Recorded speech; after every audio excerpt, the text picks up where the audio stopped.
My best friend of 10 years secretly wants me to divorce my husband. He's been transforming his girlfriend into a clone of me, and what he convinced his girlfriend to do next is even more disturbing. So I'm struggling with figuring out how to start this, so I guess I will just start with context. Obligatory apology for mobile and long post, but I will try to keep it semi-brief, but there's a lot. I, F28, have been friends with Blake, 28M, for 10 years now. We met when I was traveling for a new job out of state, and I kid you not, immediately became best friends in the week that I was there. Same interests, great energy and conversation, and we just clicked. We were friends for nearly 2 years before trying the dating thing. It lasted 3 months, this is important, during which Blake did not treat me well due to unresolved issues from prior relationships. Before I could end it, he decided to end it himself as he had feelings for someone else, which is fine with me. We were clearly better as friends. I took some space because he hadn't been treating me well, he got into therapy and apologized for being crappy, and was willing to put in the work to regain my trust for our friendship, which he did, consistently over the 8 years since.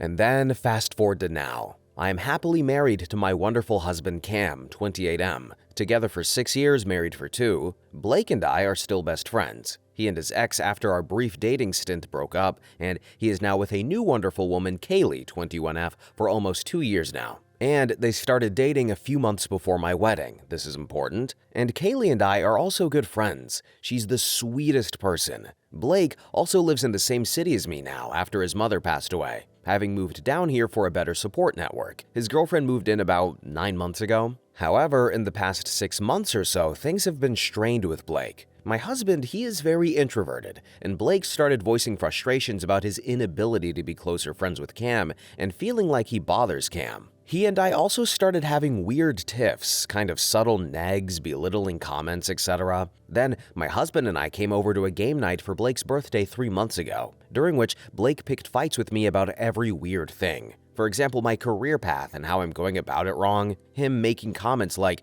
"I guess if you want to stunt yourself in life, you can do it this way," and both my Cam and I were caught very off guard, and after several attempts to shut it down, made excuses and headed home. Later, Blake proceeded to send me a text message asking if I was okay because the vibes felt off, to which I was like, yeah, no kidding, and I explained my issue. He decided to reply with an email. Who uses email anymore? 8 long paragraphs about how he felt he and his experience and knowledge was dismissed in our discussion, how he felt ganged up on when Cam would defend my side, and how he felt like he can't be himself around me and Cam anymore. He also made comments voicing that he didn't feel like he could trust me because I tell Cam everything, which is not true. I always ask before sharing unless it's a danger or a moral issue. And he thinks that I'm unhealthily codependent on Cam because whenever Blake and I hang out one-on-one, I'm always calling to let Cam know how late I will be or check if I'm cool to pick up takeout. I mean, we're married with joint finances, sue me? And I replied, trying to clarify my end, as well as understand where the ever-loving hell all of this was coming from, but no matter how many times I tried, we kept going in circles. The emailing back and forth, during which he demanded we not meet up till this was resolved, and then it lasted until about 2 weeks ago, when I said I needed time to think about how to reply next. And you see, about a month ago, I got into therapy because it was seriously messing with my head and making me feel like I was a problem, and like I couldn't talk to anyone about this because we share so much of our support system. I finally broke down to my sister when she came over to see why I hadn't been answering her or really anyone lately. Thanks, anxiety. And she is also friends with Blake through me. I let her read the emails and she got pretty ticked off on my behalf, and then she proceeded to drop a hell of a bombshell on me and Cam. Blake is apparently still in love with me and hates Cam's guts. Apparently, when she drove to pick up Blake out of state for our wedding, he was a groomsman, he confided in her and her husband that he didn't agree with the wedding and wished I would break up with Cam and give him another chance. That apparently we're soulmates and Cam isn't the one for me. But Blake has heard me talk since day one about how happy Cam makes me and how safe and loved I feel with him. My sister, she shut it down, but even better, Blake proceeded to do the same thing when she drove him back home after our wedding. He ended off saying he just needed some time, so my sister kept her mouth shut because she knew that he is my best friend and hoped she could trust him to resolve it over time since he lived far away. Blake then moved near me about a year ago, and Kaylee moved in the August after. My husband's and my wedding anniversary is in October, and apparently Blake called my sister's husband to again confide that he's still in love with me and wishes I would divorce Cam because he would be a better husband to me. All of this happening while he was living with Kaylee, who he has told me is his soulmate. This was about when all of the stress started, so she never found a good moment to bring it up. And then, as if to ice the cake, Kaylee and I have been keeping up via text message through all of this. Again, we're friends, and during the past few weeks, I have learned some odd things. First, Kaylee got new piercings, reportedly encouraged by Blake to do so because she would look so cute, which is a double nose piercing in septum, which possibly coincidentally Blake took me to go get as a post-wedding gift 2 years ago. Then, Blake apparently has beef with the month of August, and so has decided that their anniversary will be in October. The reason he gave was because it is spooky month, but Cam and I started dating and got married that month. I also, at my sister's prompt, went back and checked when Blake and I broke up, which was August of 2017. Again, possibly coincidental, but feels very odd as I don't know why else he would have an issue with that whole month. It's also worth noting Blake had another relationship fall apart because the girl was outright convinced Blake was cheating on her with me, to the point of blasting me for weeks as some homewrecker. Cam and I always chalked it up to her insecurity,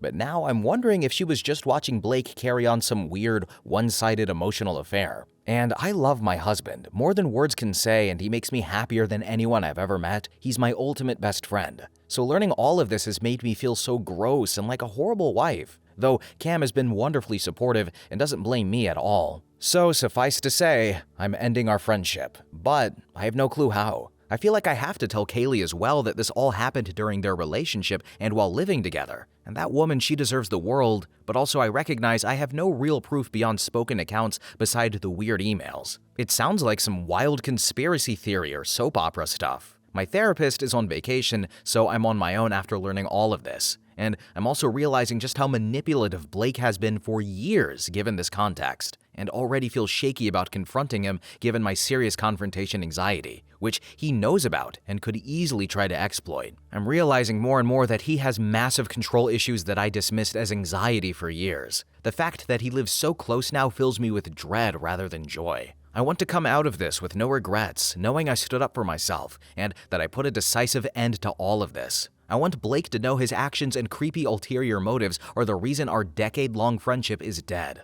I've never ended a friendship myself, also a bit of an introvert, and this is basically friend breakup on steroids. So, how do I break this lunacy to Kaylee in a way that sounds remotely believable given the front that Blake has built? I also would love some advice on how to go about telling Blake I know everything and that we are absolutely done. Edit. So, I'm working right now and not replying to other comments till later due to time constraints, but I thought some clarifications could do well given this comment. 1. There is no sexual past. Blake and I did not sleep together. Again, this was only a 3-month relationship. Not everyone hooks up. The most we ever did was kiss a few times upon visiting due to long distance. And again, this was 8 years ago. 2. This isn't the only friend I've briefly dated that I'm still in touch with. Hell, Cam actually does have close friends that he also dated back when he was in college for about 6 months as well. She and I are really close too, and Cam and I are her godparents to her child. Genuinely, both of us are very secure in our relationship and don't take issue with it. We're also both into all genders, so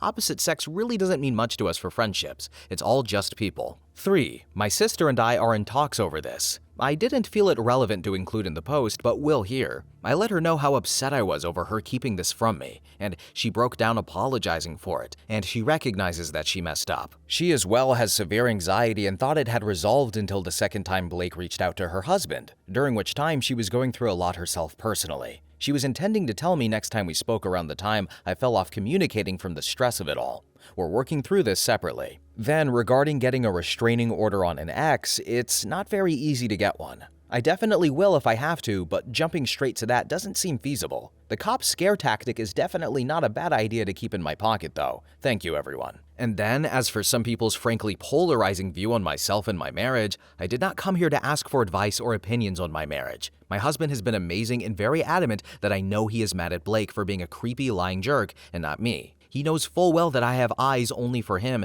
and never once doubted that before nor after all of this. You can think whatever you want of me or my marriage, but I did want to throw that out there.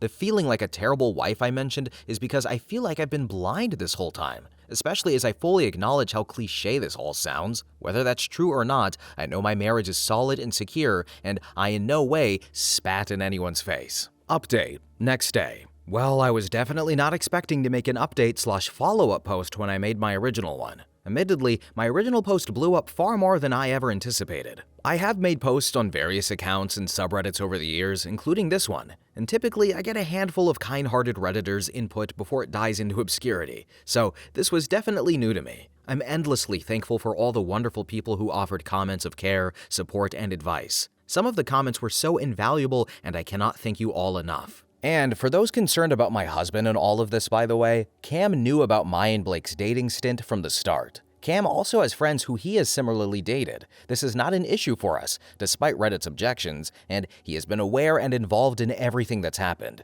both in my original post and this update and beyond. And finally, my husband found y'all's negative comments absolutely hilarious, and told me to tell anyone who is concerned, I love and trust my wife, and if someone has an issue with it, that's a you problem, bucko. And now, onto the update. So, I decided to talk to Kaylee after all. I asked to meet up and treated her to coffee and pastries, and then disclosed everything I knew. She listened, even reaching over to hold my hand when she saw me shaking, and thanked me for telling her. In short, she has decided to stay with Blake for now, but is moving forward with this in mind, as is her right to decide. She wants to stay friends with me and fully understands that I want nothing to do with Blake and why, as well as to not share any info about me with him, and that there will be some distance for a bit. Then, and this is where y'all might yell at me, but I did confront Blake in person. This was mostly due to the fact that I wanted to get it out of the way right after talking to Kaylee without raising alarm bells, and meeting up under the guise of talking it out in person was the easiest way to do that. My husband, he went with me, though the conversation was just between Blake and myself.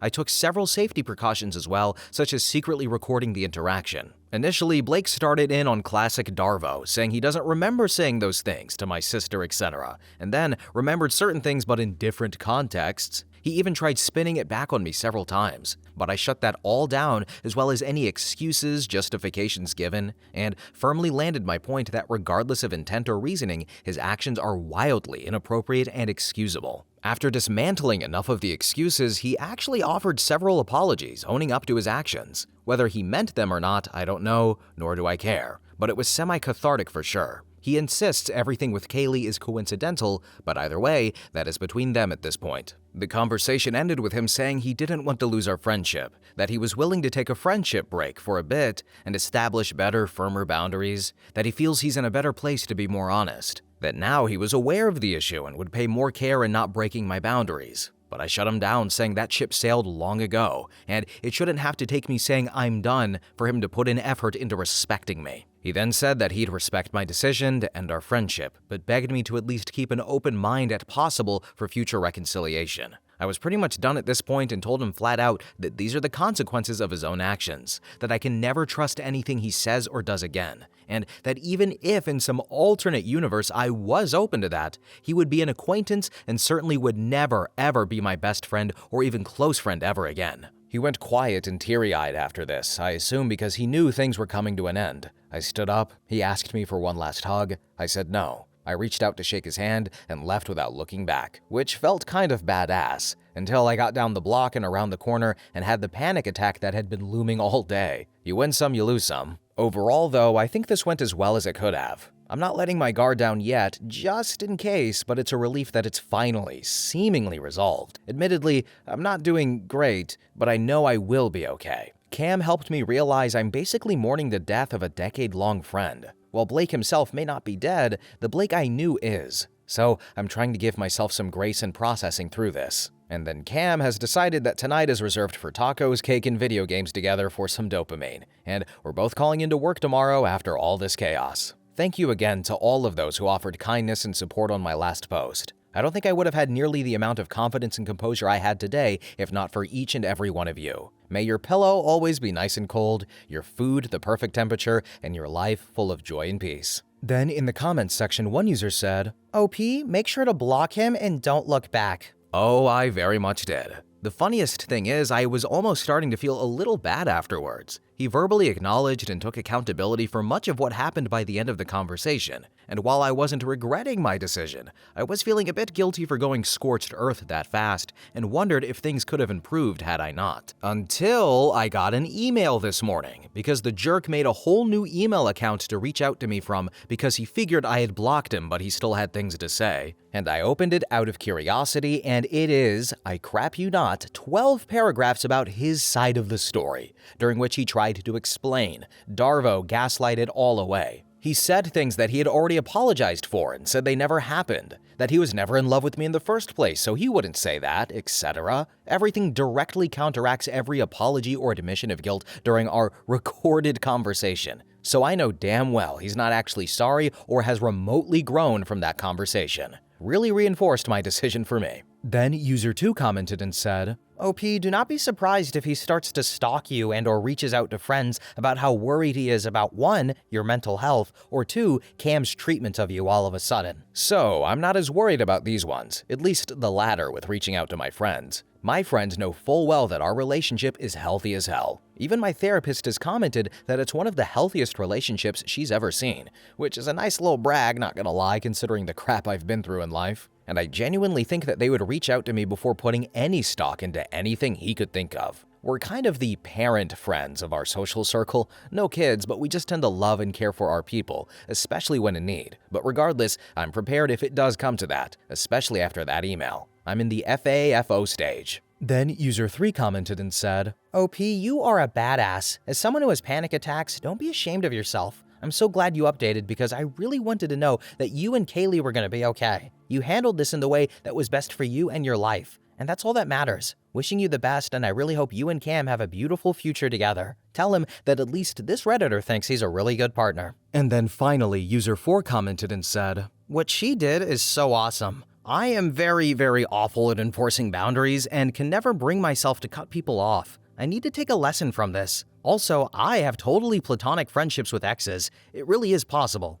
We look at each other like siblings. And your husband is right. It's a them problem if they don't understand. Yeah, this was definitely some new territory for me. I've never ended a friendship before or cut someone off like that, let alone in a situation this utterly insane. But thank you so much. So everybody, I'm willing to admit that some of my preconceived notions were challenged within this video, because usually when on Reddit somebody is still friends with their ex, and even in real life sometimes, when you hear that, it's a bit of a red flag. And usually in these stories, it becomes a problem. So when I heard that here, I was like, uh-oh, yikes. But as for OP and her husband, the situation with Blake seems to be an outlier, as they are friends with a lot of their exes. So even though 9 out of 10 times it does exacerbate into a problem, there is that 1 out of 10 time where it's fine and, people have healthy relationships. So I have to remember that sometimes that really does exist and consider all possibilities. So now I have grown as a person and I am better than I was 5 minutes ago. As a matter of fact, I would say I could probably even beat myself up from 10 minutes ago. That's how much I have grown. But anyway, guys, we are at the end of the video. Do you think you could beat yourself up from yesterday? Yes or no? That's a very important question. But we're at the end of the video. Thanks for watching, commenting, have a really good day, and bye-bye.